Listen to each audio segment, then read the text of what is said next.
The last lesson written by Alphonse Daudet. इस chapter में Alphonse Daudet ने France Prussian war के बारे में बताते हैं जो कि 1871 की कहानी है। इस वार में फ्रांस और जर्मनी के बीच लड़ाई चल रही थी और जर्मनी ने फ्रांस के दो डिस्ट्रिक्ट एल्सेस और लॉरेन पर कब्जा कर लिए थे और बर्लिन जो कि जर्मनी की कैपिटल है वहाँ से ये ऑर्डर आया था अब इन डिस्ट्रिक्ट में जितने भी स्कूल्स हैं वहाँ पर फ्रेंच के जगह जर्मन पढ़ाई जाएगी। तो इसे एक स्कूल के टीचर मिस्टर एम हेमेल और उनके बच्चे और वहाँ के रहने वाले सभी लोग बहुत ज़्यादा चिंतित हो जाते हैं। इस चैप्टर की स्टार्टिंग होती है एक फ्रांच नाम के लड़के से जो अपने स्कूल जाने के लिए थोड़ा लेट हो जाते हैं। उसको अपने class teacher mister M Hamel से बहुत डर लगते हैं और आज के दिन तो मिस्टर एम हेमेल उसका पार्टिसिपल का टेस्ट लेने वाले थे और फ्रांच को पार्टिसिपल का पी भी नहीं आता था, इसलिए वो सोच रहा था क्यों ना मैं स्कूल के रास्ते को छोड़कर दूसरे रास्ते पकड़ लें।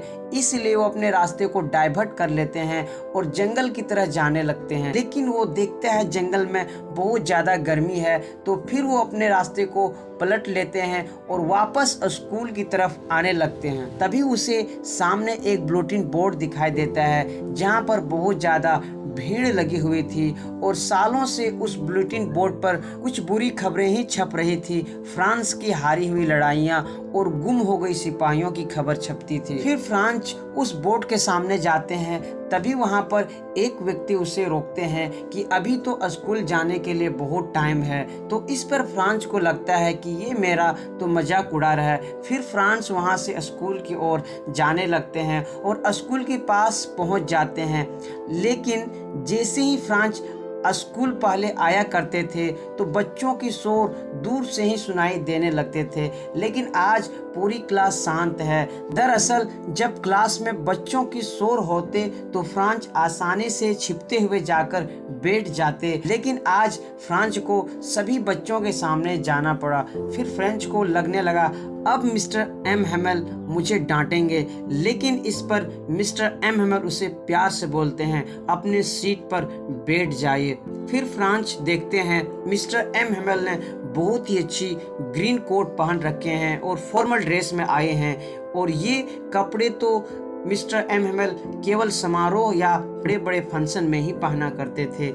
लेकिन आज के दिन तो क्लास भी बहुत ज़्यादा शांत थे। लेकिन सबसे ज़्यादा सरप्राइज की बात तो ये थे कि गांव के सभी बड़े बुजुर्ग आए हुए थे और क्लास के सबसे पीछे वाली सीट पर बैठे हुए थे। फिर मिस्टर एम हेमेल सभी बच्चों से बोलते हैं आज मैं तुम्हें लास्ट लेसन पढ़ाऊंगा। फिर आगे बोलते हैं बर्लिन से एक ऑर्डर आया है और इस ऑर्डर में बताया गया है फ्रांस के दो डिस्ट्रिक्ट एल्सेस और लॉरेन में जितने भी स्कूल्स हैं अब फ्रेंच की जगह जर्मन पढ़ाई जाएगी। फ्रांच मिस्टर एम हेमेल की इन बातों से बहुत ज़्यादा सरप्राइज होते हैं और इन्हें अफसोस भी होता है क्यों उसने फ्रेंच लैंग्वेज पर ध्यान नहीं दिया। उसको फ्रेंच लैंग्वेज बिल्कुल भी पसंद नहीं थे और ना ही मिस्टर एम हेमेल। फ्रांच को लगता था मिस्टर एम हेमेल एक सनकी इंसान थे, लेकिन मिस्टर एम हेमेल के कुछ बातें सुनने के बाद फ्रेंच लैंग्वेज अच्छे लगने लगे और मिस्टर एम हेमेल भी अच्छे लगने लगे क्योंकि उसको पता था कल से हमें मिस्टर एम हेमेल पढ़ाने के लिए नहीं आएंगे। फिर मिस्टर एम हेमेल ने सभी बच्चों को एक एक करके पार्टिसिपल के बारे में पूछने लगते हैं।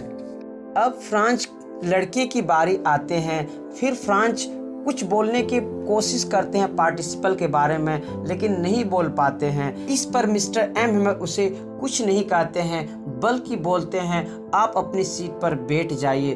फिर मिस्टर एम हेमेल ने इस बात की चिंता जताई कि पिछले 40 सालों से मैं इस स्कूल की सेवा कर रही हूँ। एल्सेस के लोग फ्रेंच भाषा पर बिल्कुल भी ध्यान नहीं देते हैं। फिर आगे बोलते हैं वो सब अपनी मातृभाषा सीखने के लिए टालते रहते।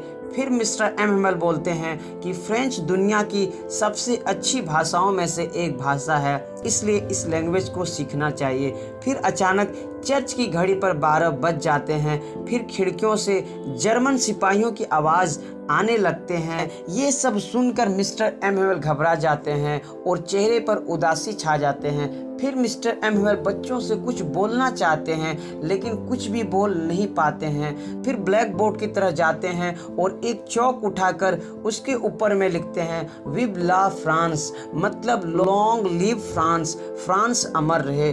और आगे बिना कुछ बोले सभी क्लास वाले सभी बच्चों को बोलते हैं अब आप सभी जा सकते हैं। और फिर मिस्टर एम्यूअल स्कूल से बाहर निकल जाते हैं और यहीं से स्टोरी एंड हो जाती है। तो गाइज, इस स्टोरी से हम लोग को सीख मिलता है कि जो मातृभाषा होती है सबकी अपनी मातृभाषा से कितनी लगाव होती है। आई होप ये स्टोरी पसंद आई होगी, तो इस वीडियो को लाइक कीजिए, शेयर कीजिए।